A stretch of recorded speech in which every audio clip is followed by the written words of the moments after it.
So, Brett, as I thought about our time today and thought about our time just discussing everything, I thought, man, here's a guy who grew up in the Midwest, and I wondered as a kid, did you ever anticipate starting, running, owning a successful business or firm like Visionary Wealth Advisors? Yeah.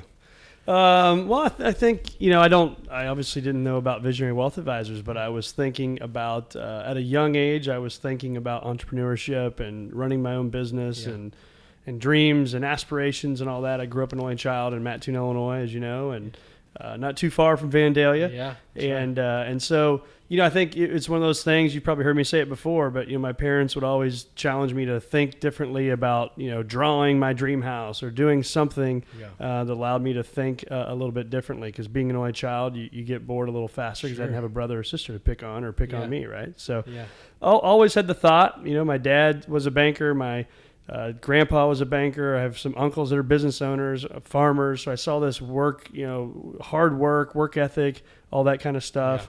Got married to my wife, who's the hardest worker I know. And so some of those things that just kind of started to happen and foster the belief that I had that I wanted to eventually run my own deal. Yeah, that's awesome. So thinking back then and to younger Brett, Brett that when he's 23, anything you tell yourself looking back today, 23-year-old Brett, or big things you've learned that you didn't, obviously there's lots that you didn't know at 23 or 20 or whenever we started, right? But any big learnings that you would say, hey, this was an aha, I'd go back and tell Brett at starting out this or that?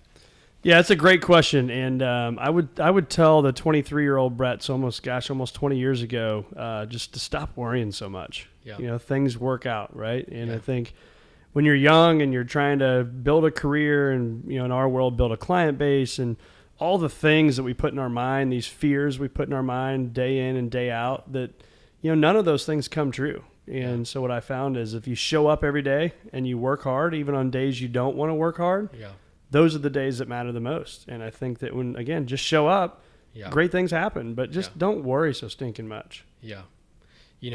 I had it down to ask you about this, but we'll go ahead and ask it now, but you're talking all about it. But on your podcast, in the past you've asked guests on the Circuit of Success podcast, which if you're not part of that, I would tell you to go subscribe to that and follow that. But you talk about fear, right? And you talk about these fears that we build up in our minds, right? And how when we go through those fears and conquer those fears, they were never ever as big as our mind made them to be. So let's talk about fear for a second here. And what do you think when you hear those words and you ask those questions to guests yourself, conquering fear and things that how best to do that maybe? Yeah. Well, one, I would just say yes. And what I mean by that is as a young professional, if I got asked to do anything where I had to speak in public or any of that kind of stuff, I grew up a really nervous person, and it was always really scary. And as I started to have some success in my life, and I would start to get asked to speak at this meeting or go to that thing and speak. And I always said yes. And so I always picture, I always draw a little circle for those listening, and just draw a circle, and I put my comfort zone in the middle.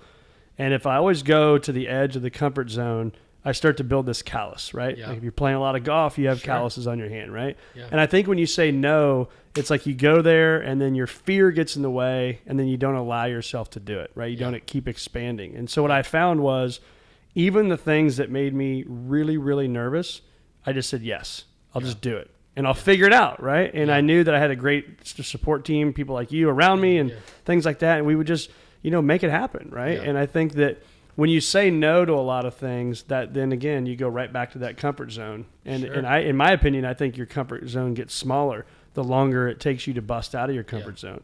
So I always say yes. Doesn't mean make uneducated guesses. It doesn't mean take terrible risk and put your family at risk. It doesn't mean any of that, but make calculated, smart risk and challenge yourself to jump outside the comfort zone and go do it. And now speaking is one of my most favorite things to do, but the 23, 25, 30-year-old Brett would never have thought that. But again, you just got to keep going past it and fight through those fears. And for me, it's, the journals behind you probably can't see on the camera, but it's the journals, as you know. I'm constantly in my mind going through that stuff. It's focus time, it's think time, and things like that have helped me get through the fears that I put in my mind.